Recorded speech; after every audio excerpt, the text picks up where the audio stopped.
முன்னொரு காலத்தில் 3 உலகங்களிலும் ஒரு பெரும் மாற்றம் தொடங்க ஆரம்பித்தது. தேவர்கள் தங்கள் சக்தியை மெதுவாக இழந்தனர். அவர்களின் ஆயுள் குறைந்தது. ஒளி மங்கியது. அதே நேரத்தில் அசுரர்களின் பலம் நாளுக்கு நாள் அதிகரித்தது. தேவர்களிடம் திருமால் தனியாக அமிர்தத்தை பெற இயலாது. எனவே அசுரர்களின் சேர்த்துக் கொள்ளுங்கள் என்றார். அமிர்தம் பெற பார்க்கடலை கடைய வேண்டும். அசுரர்களும் அமிர்தத்தை விரும்பினர்.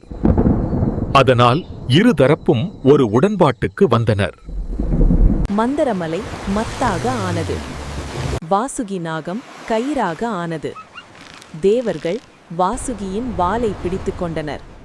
அசுரர்கள் தலையை பிடித்துக் கொண்டனர். பார்க்கடல் கடைய ஆரம்பித்தனர். அப்போது மந்தரமலை கடலுக்குள் மூழ்கியது. அதை சரி செய்ய திருமால் கூர்ம அவதாரம் எடுத்து மந்தரமலையை தன் முதுகில் தாங்கினார். மீண்டும் பார்க்கடல் கடையத் தொடங்கினர். பார்க்கடலிலிருந்து பல அற்புதங்கள் வெளிவந்தன. முதலாவதாக காமதேனு வந்தது. ஐராவத யானை இரண்டாவதாக வந்தது.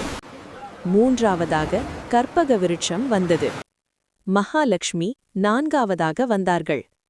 ஆனால் அமிர்தம் இன்னும் வரவில்லை. அப்போது பார்க்கடலிலிருந்து பயங்கரமான ஆலகால விஷம் வெளிவந்தது. அந்த விஷத்தின் புகை மட்டும் 3 உலகங்களையும் அழிக்கக்கூடியது. வானம் கருமையாகியது.